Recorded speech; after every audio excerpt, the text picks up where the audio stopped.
Hello, Tip-Sters. I have never wanted to record something like this, but I feel like it's important. This episode is a very important episode to me, and I feel a bit ridiculous. We recorded it several weeks ago, and the victim's name is Arelie Garcia. I spent the entire episode calling her Araceli. I had never heard the name Arelie in my 32 years in California. And I just substituted in my brain Araceli.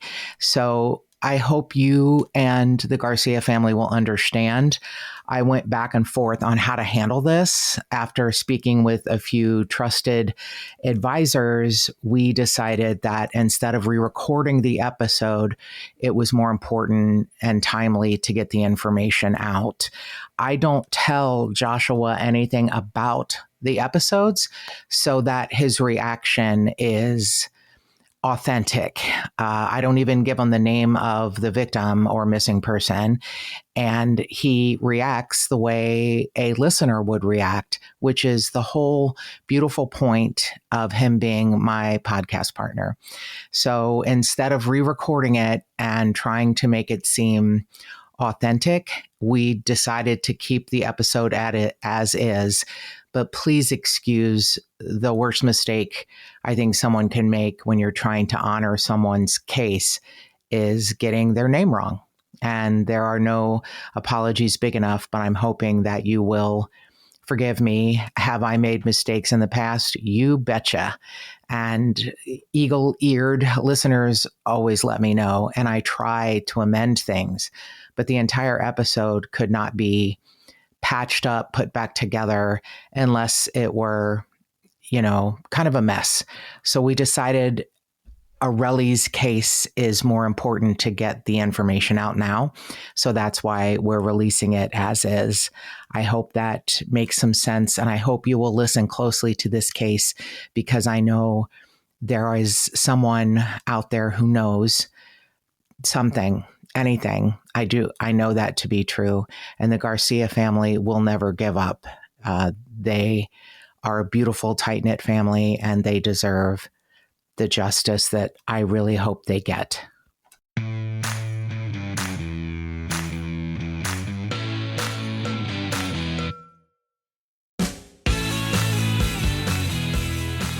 From the Homestead Studios in Santa Clarita, California, this is a Headache Soul production. Welcome to Just the Tip-Sters, America's favorite true crime podcast. I'm your host, Melissa Morgan. With me today is my handsome and talented co-host, Joshua Fog Bevan. Fog? Dense and slow moving.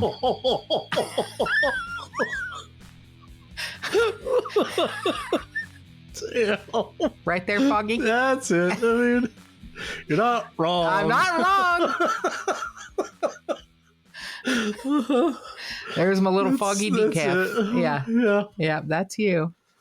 Oh my gosh. Yeah. Thank you, Tip-Sters, for your patience. It's been kind of, I know, up and down. I'm done with school now, and I'm going to try to become, weekly again. I don't even have a good excuse. I'm just kind of a mess and doing the best I can here. And I think you're doing great. And well, God bless you. I'm trying to iron out my wrinkles. That's what I'm trying to do. And I thought 2 weeks after I'm done with school, I thought I was going to be all like giddy and have so much time. And I think it's just taken me a long time to kind of decompress. Yeah. It's super weird. It's just, I don't know what to do in the evenings anymore when I don't have school or have to like wake up early on a Saturday. And I'm like, oh my God, I should be somewhere, and I'm, oh no, I can sleep. Yeah, it's fascinating, but yeah. So I'm probably going to be asking you to keep some fingers crossed that I get a job, because work is good. Yeah. And I'm thinking this might be the first episode of 2025. Oh, sweet. We have a couple that are in the can. It might be the last one. I think it will be kind of the last one of December. Okay. But it will still be kind of the first one. It'll be the last week of December, and it'll be the first one of 2025 is my guess. Well, either way, Happy New Year. Yeah, Happy New Year. Thank you. 2025 better be better, motherfucker. You better make sure. I don't see how it can't. Good point. Good point. So Kentucky, prepare. I am coming to Kentucky for a week, I guess. Get in on Monday, the 30th of December and leave early morning, the 5th of January. So I'm really looking forward to that more than I can say. And then when I get home, Joshua goes on a cruise. So yeah, he's piloting the ship. He's the captain of the Good Time Cruise. Yeah. I don't know what's going on in your cruise, but I can tell you that Bronwyn, when asked what she did last night, our friend Tip-Sters Bronwyn, she kind of giggled and said she went to see Sexy Santas. I don't even know what that means, but Sexy Santa, like a strip show, or I don't know. It could be. It sounds like Hallmark After Dark. Oh, I could be wrong. Okay. I don't know. She was just giggling, so I didn't get a full. And I said I'd like to hear more about Sexy Santas. Yeah, but I mean, I really wouldn't. Those outfits would be atrocious, like firemen with no shirts and I don't Santa know, pants, and suspenders, and a hat and shit. I don't. Where are you putting the hat? I don't. None of that sounds good to me. No. No, Right.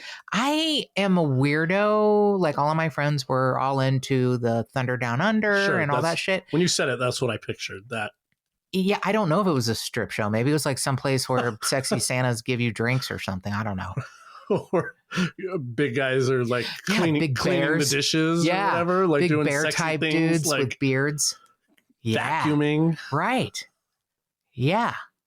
Hey, can I change oil in your car? Exactly. Something like that. Let me put up your lights. Let me put up your Christmas lights. Yeah, I have to get the details, but I have never liked stuff like that. Okay. I feel embarrassed. That's fine. No, I know lots of women love that, but I don't. I honestly, I do not feel like I'm objectifying men when they're taking their clothes off because they do not care. But I don't think most of them were like, molested by their fathers or mothers and they have to work it out on stage.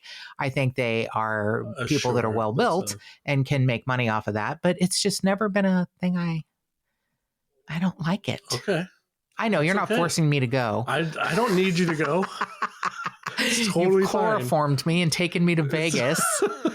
No, I know. I'll just put away my Santa hat that I had the surprise for after we recorded. Right. Yes. I was wondering why you were wearing red velvet suspenders. I thought that was very festive of you, but I didn't understand why. Yeah. Oh my God, Tip-Sters, you should see what he is doing right now. I just put my leg on It is a move. Yeah. He is like thrusting his pelvis into the table, and I'm now calling HR, even though I am HR.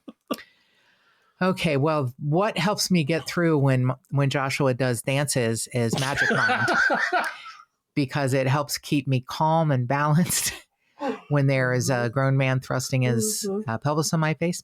And Magic Mind. It's Magic Mind. Oh, by the way, Magic Mind, I wanted you to know, a friend of my mother's who lives in the South was listening to the podcast and said, "Why are you advertising Magic Mike?" Now, I know me and I speak clearly. And I said, "Oh, Vivian, I'm sorry. Did it sound like that? It's Magic Mind." And she said, "Oh, no, it's my hearing." I was like, or maybe it's just what you wanted me to be advertising. So the thing about Magic Mind is it doesn't propel you to remove your clothing. Okay. You can leave them on, you can take them off, but you're going to feel better doing whichever you're doing. Right. It's helping me get through the days, and some of the days are tough-a-rooney, and I am tired and crabby, and they help me be less tired and crabby. That's and awesome. They keep my energy level. It's truly magic. I love the word Magic Mind, and it's truly magic. I just am not ever going to be without it. I was a client before I was a sponsor, and I am so happy with it. I hope that you will consider going to magicmind.com and getting a subscription. What you get with the subscription is free shipping. You never have to worry about, reordering. They send it to you once a month. And if you ever, want to stop or pause your subscription, you can do that at any time. Just all you have to do is notify them, and that's, no questions asked.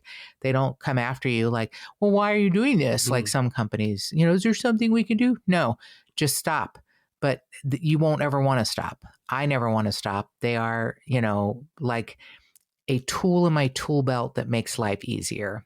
with the holidays coming up, I mean, oh my goodness, the beginning of a new year, I think it's something everyone should do for themselves. If it's too late, you hear this, it's too late for a gift for Christmas, give it to yourself as a gift because it's really terrific stuff. So go to magicmind.com.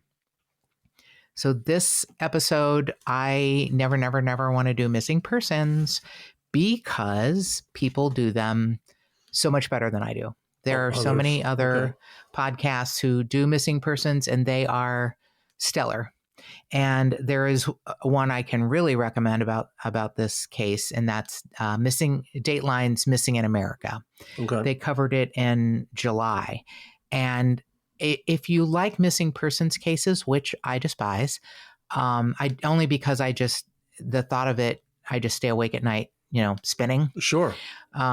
So Josh Mankiewicz hosts the one about Arelie Garcia from Salinas, California. And it's a really well done episode. What I love about Dateline's Missing in America, it's 30 to 40 minutes, interviews with the family, sometimes with detectives. It's sort of like wham, bam, thank you, ma'am. There's not a lot of fluff, not a lot of conjecture. Okay. It's just sort of, here's the facts. Cool. And it's just, I mean, it's Dateline, Sure. They've got it, good. They've got it all. They've got, I think it was so well done. But besides the national ways that it was covered, Dateline and the Independent, which is such a great publication. Oh my gosh. If you can get a hold of the Independent online, it's really great. It is just, it's old-fashioned news presented the way news used to be. Cool. No, nothing extra. It's the news. But locally in Northern California, KION, Channel 46, does a great job of covering this case. KSBW, the Monterey Weekly, and the Californian. All of those local publications or news channels do a great job of covering this case because it's a weird one. It's a really weird one. And they thought it could be related to another case that was 6 to 8 weeks before Arelie went missing, but they now believe there's not a connection. But when two beautiful girls go missing along the Pacific Coast Highway in Big Sur, beautiful young Hispanic girls, when they go missing within a couple months of each other, you think there's a connection. Right. But the differences are too big. Got it. Kayeleigh Gammill was found 2 weeks after she went missing. Oh, okay. And they took a while to determine that they were investigating it as a homicide. Oh. She, like Arelie, who was 25, a beautiful young Hispanic girl. She spent time at Big Sur with her friends. They both lived in Salinas, similar backgrounds, close to family. But, Kayeleigh would go there with friends. The detectives are being a little more closed mouth because they say they have some persons of interest. Now, it's been 2 years, so I don't know if they don't have enough to press charges. Okay. Kayeleigh told her mom, she had to be home, even though she's 20. If you're going to be later than 10 p.m., you call. Okay. That was the house rule. Sure. And it was 5 p.m. And she said, "Oh, no, Mom, I'm not going to be any later than that. I'm just going to meet my friend." And she knew the friend, and her mother left and was back a few hours. And she goes, "Well, Kayeleigh will be back soon." And I guess then she went to bed. And then the next morning she gets up. Kayeleigh had not come home. She called the friend. The friend's like, "I don't know what you're talking about. She wasn't going to meet me." She never was going to meet him. Mm-hmm. Oh. So Kayleigh's case is different. Areselie's case, I will tell you, her family does not agree with what detectives think, but detectives have not actually forcefully come out and said, we think it's suicide. Okay. It's been 2 years. She has not been found. But the things that happened before would make it difficult to think of it as suicide. Also, her family is the family you want if something happens to you. Oh, okay. They were the best detectives. Okay. Using something as simple as Find My iPhone. Oh. Yeah. Okay. So Arelie Garcia is 25, close to family. She is one of 3 sisters.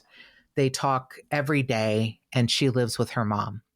She is a car enthusiast in like a big way. Okay. She has a beautiful Honda that she had wrapped in a red color that was, and Josh Mankiewicz describes it as not found in nature. Oh, cool. It was the brightest, most beautiful red.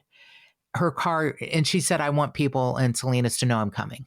Cool. When they see me, you know, she knew a lot about cars. She was a service advisor for a Chevrolet company or Chevrolet dealership. Okay. And she was tenacious, worked her ass off. She was a gym rat. She, you know, was just like this all around, almost all American kind of girl. Right. She was hardworking and ambitious. And I mean, she, you know, so close to her family. And she gets up one morning and she texts her sister, like, good morning, my beautiful sister. How's my baby? And that's her sister's smallest. Her niece. Yeah. Okay. Son. Yeah. She's like, he's, you know, he's my baby. Oh. Her sister was asleep and didn't get that for a couple of hours. Okay. And, you know, was like, you know, he's fine. I'm fine. Good morning, my beautiful sister. Again, her family does the footwork that is, yeah. And I think this is what happens quickly when you have a tight group of family and friends who care about you. I feel like this is what happens when, you know, some people can be gone for a while and they're like, well, I don't know. I haven't seen them. Sure. She didn't show up at work that morning. Got it. She was supposed to be at work at 7:30 a.m. Okay. She had texted her sister at 5:30 a.m. And her sister was asleep. Now there's some like discussion about was it 5:30 or 6:30. So I don't know if there was a time. I believe. Okay. So I think she texted her sister at 6:30, but at 5:30, if the camera timers are correct, she left her apartment building. Okay. And you see her hair's up and and a bun on top of her head. She has on a black sweatshirt or black hoodie and black leggings. Okay. Now that's kind of something she would wear to go to the gym. Okay. And the timing of the text to her sister, when they see this video of her coming out of the apartment, her 2 sisters and her mother are like, she's not going to work.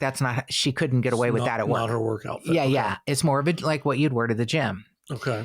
And that was sort of her routine, to go to the gym in the morning, come back, get ready, and then go to work. Okay. She worked in Salinas. She lived in Salinas. She was very close and tight to that town. Got it. She did not go to Big Sur often.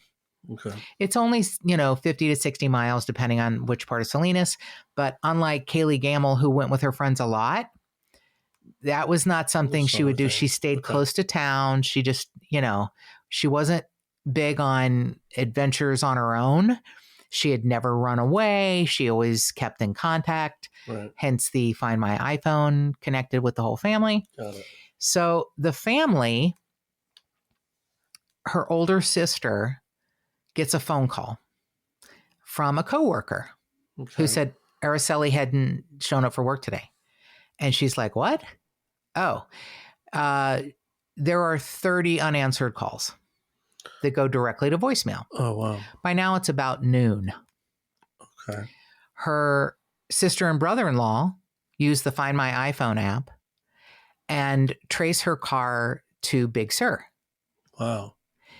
They drive up and down until they see her beautiful red car pulled over on the side of the road. Mm-hmm. There was like an SUV and a sedan behind her. A lot of space. It would be a beautiful, like a vista, you'd pull off to take a picture. Just the side of the road, okay. They had already filled out a missing persons report, but they went looking for her. Right. And her phone and her purse and her car are on the side of the road, and she is not anywhere. Oh, wow. Mm-hmm. Hmm. There was nothing unusual about her behavior that morning. She almost always texted her, sisters, good morning. Okay. Same thing. Nothing was different. They find her car. Right. There is, ironically, on that day, a Google Earth car. Oh, wow. That passes by. It was a beautiful day, catches her car and the two cars behind. Uh-huh. And they find the two people. One was a couple, one was a single person. They were both visitors. They've been cleared. Oh, they just pulled over to take like pictures or something. Okay. And, Wow. Right. Okay. I have to say, Salinas PD kicked into gear. They used ground searches, dogs, and drones. Oh, wow. Trying to find her, thinking that maybe she had gone over the side of the cliff, even though the car... Here's the other thing that's a little odd. I don't know much about cars. You might know about this. I guess she had a car that was like lifted. And when she parked it, she parked it in a way that's called slamming, where you lower the car all the way down. Okay. The car was not parked the way she would park it. Plus the driver's seat, she's 5'5". The driver's seat is pushed back way further than her height. Mm-hmm. Oh, okay. Mm-hmm. Okay. And her camera her phone and everything were in the car. Phone, purse, keys, car, all on the side of the road. Okay. Because if you get out to take a picture, if you get out to look at the thing, you're going to bring your phone and take a picture. Mm-hmm. I mean, now. Right. 25-year-old people these days. Mm-hmm. Even if you're going to get out and just enjoy the view, you're also going to take the picture. Or at least take your phone. Right. In case something happens. So if you slip and fall down the side, your phone is down the side too. Uh-huh. Yeah. Okay. So sometime between her leaving for the gym. They believe... Well, she was too late to leave to go to the gym. At 5:30, that was too late. Like they didn't think she was going to be playing hooky. Just like, I'm playing hooky from work, I'm going to drive to the ocean. Okay. Not her style. That's not her. But she ends up there. They actually also have camera work of her passing a general store in Big Sur. I know exactly what general store, because there aren't a lot of businesses in Big Sur. Yeah. Sure. Okay. There's CCTV footage of her passing it. Unfortunately, the windows are tinted and they don't know who's driving. Okay. So it's just her car passes it. Probably around 8:30. About the amount of time it would have taken her to get from Salinas, if she had left a little bit before, like she was going to work. It's like 8:30 a.m. So maybe between 7 and 7:15. Okay. It's a 2-lane, you can't go fast. Right. But, so giving her a little extra time, like if she had left her hometown around, between 7 and 7:15, around 8:30, she would have been passing by this general store. Okay. 7 to 7. Okay. So she was either, I'm not going to work, I'm not calling in, I'm driving to the ocean, or something happened. Someone took her car, someone, did something with her. Right. And drove it to 60 Big Sur, miles to dump it? And park it on the side of the road. Okay. Big Sur. Or she did something to herself. Sure. which they had first thought Kayleigh Gammill had done until they find her body 2 weeks later. Right. And the circumstances are she'd told her mom she's doing one thing and obviously wasn't. Okay. Didn't come home that night. You know, they find her 2 weeks later, and then they say, this is not a suicide. This is now being investigated as a homicide. Okay. Arelie has never been found 2 years later. Wow. Yeah. Sometimes, you know, people decide I am done. Sure. I, you know, don't want to tell my family. I'm not leaving a note. Right. I don't know what she could have done where she wouldn't have been found. Yeah, this is the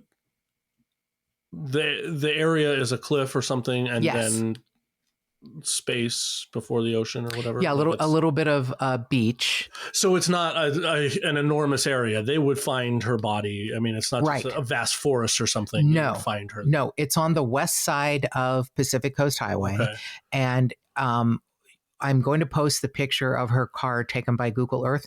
It's an unusual pull-off area. Okay. I was describing it to Joshua as kind of a vista point. Okay. It would be a good place to pull over. I was telling Joshua it's kind of a good vista point because it's probably wide enough for two cars to park next to each other. Oh, okay. So you have room to pull your car in and you can get out on both sides and not, you know, either fall off the side or run into traffic. Sure. And it was probably enough room to park.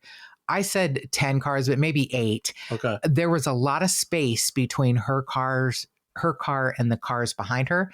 The one behind her, I think, is an SUV, and the one behind that is a silver sedan.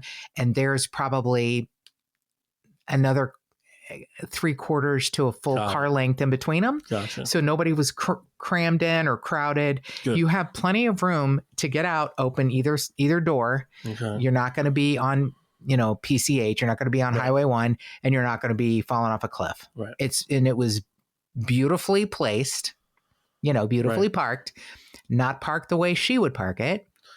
Yeah. Front seat a little too far back. It was locked. Keys were inside. Police opened it.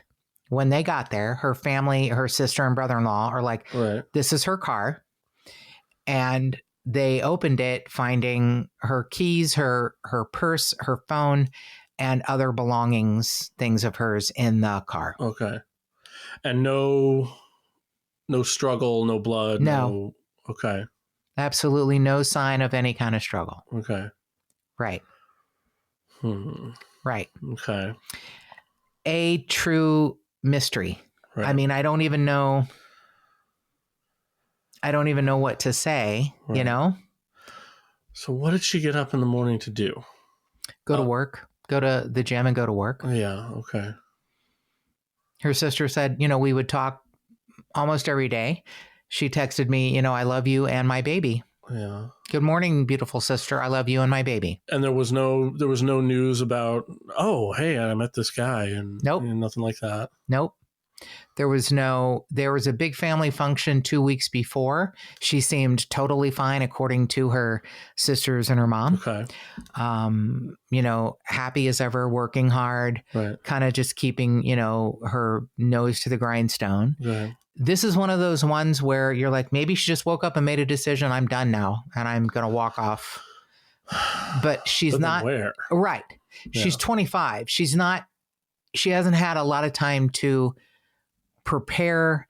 It seems like a spur of the moment thing, except how would you pull it off without someone finding something else of yours? Right.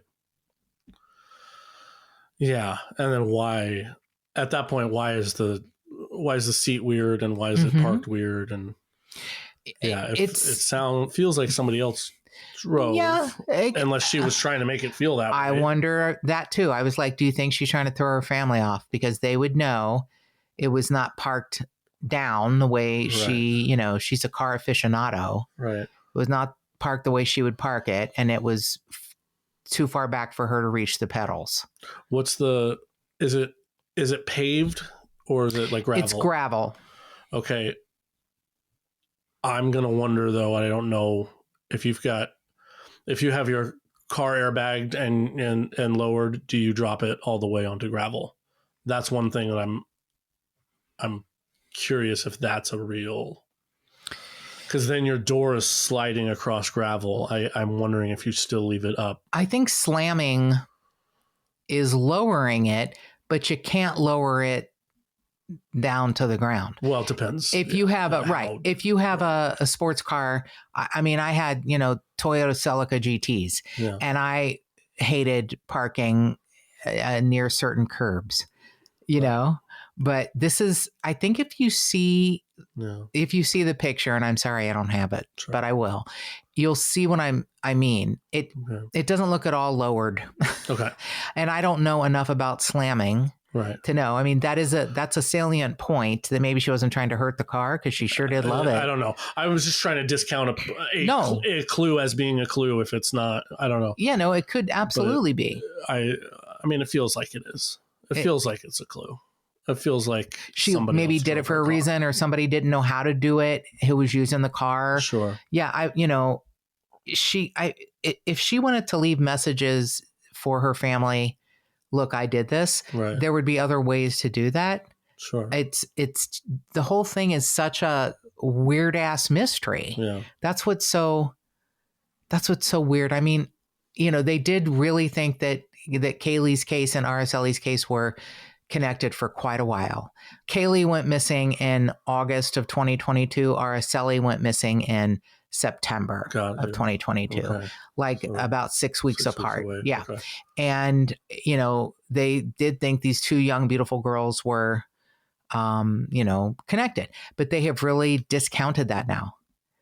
And there's no sign other than these little things of foul play with Araceli, but there's also no proof of suicide. Sure. They said they found, even though Kayeleigh was found 2 weeks later, they said a Detective Wilson he's the lead investigator with the Salinas PD of Kayleigh's case. We have gathered a significant amount of evidence, but I can't go into specifics. That's 2 years ago. Sure. And whatever they found wasn't enough. But they have found nothing. The detectives are really responsive, saying, we have no direction to go in with Araceli. Right. We have no direction to go in. That is why 2 years later, they are asking for help.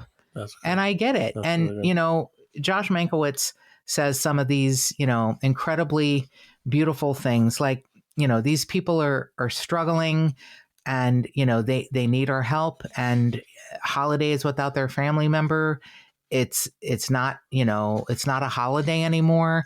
The girls, Araceli's sisters, they would be, all their pictures, they're together. They're like wearing Christmas pajamas that match. Aww. And, they would have gone Christmas shopping together, and they would always spend the holidays at their mom's. And I mean, and Jennifer, who is Kayleigh Gammill's mom, says, I still have people reaching out to me today.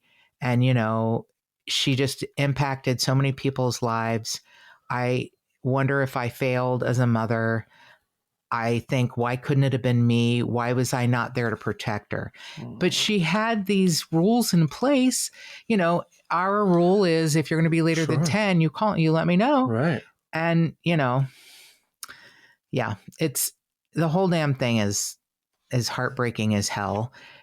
That's one of the reasons I truly, truly hate missing persons. Yeah. I mean, not that finding Kayleigh made anything any better, but there's no closure. Right. The best you can hope for is justice.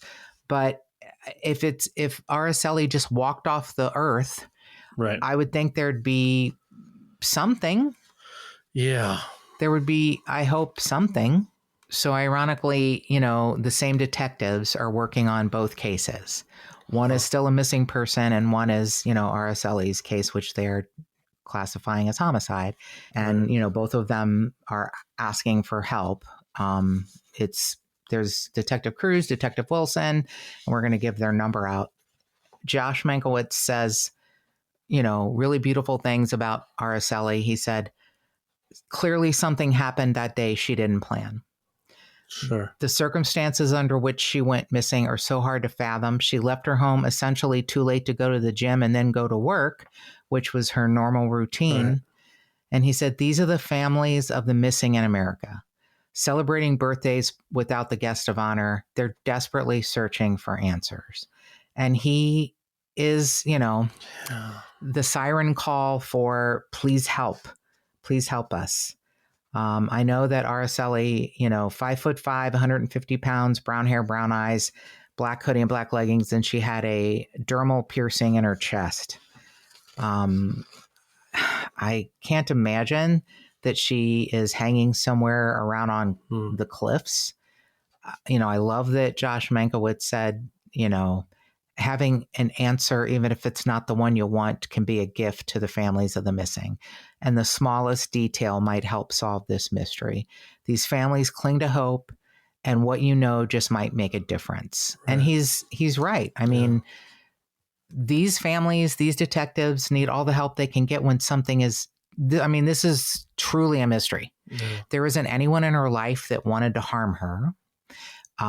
Was she just, like I need a break, and she drives and she runs into something terrible? Just all of a sudden. Right. Sure. Did she, I feel like predators can sniff out someone who's, vulnerable. For sure. Or did she, it's like, this is it. I'm going to just walk into the ocean. I just feel like there would have been something. Like she couldn't have taken a boat to get out far enough to where her body wouldn't have come back. They jumped on it immediately. They did foot searches, drones, and dogs. Yeah. Is just swimming straight out into the ocean? Is that a suicide thing? Is that something people do? Yes. Like fill your pockets with rocks or something. Just swim out. And then you can't, the human body has a survival mechanism. Right. So you might try to save yourself, and if you're too far out, maybe you can't. Right. But if you've been in Northern California, the waves are pretty intense. Yeah, not a lot of surfing done there because you're going to be tossed into the rocks. It would be tough for a 5'5", 150-pound girl to swim far enough out that her body would not have been carried back. Yeah. Or something. Sure. A piece of clothing. They didn't find shoes on the beach, like she took her shoes off, took her clothes off, walked into the ocean. None of that. Right. It would be, it's tough for me to imagine a suicide. Yeah. It's also tough for me to imagine anything but a suicide. This is why it's so unusual. Yeah. I know we have a lot of listeners in Northern California. I don't know if any of them knew Arelie or, Kayeleigh. Right. But I do know if you have any information about either of these cases, you can please call Detective Cruz or Detective Wilson with the Salinas PD at 831-758-7393. Or if you want to remain anonymous, you can call the tip line at 831-775-4222. And know that you can always call us at 832-Tip-Ster. That's 832-847-7837. You can email us at jttipsters@gmail.com. And you can find us on any of the social media platforms. The Just the Tipsters Facebook page, at JT Tipsters on Instagram, at JT Tipsters Pod on Twitter, and more cowbell.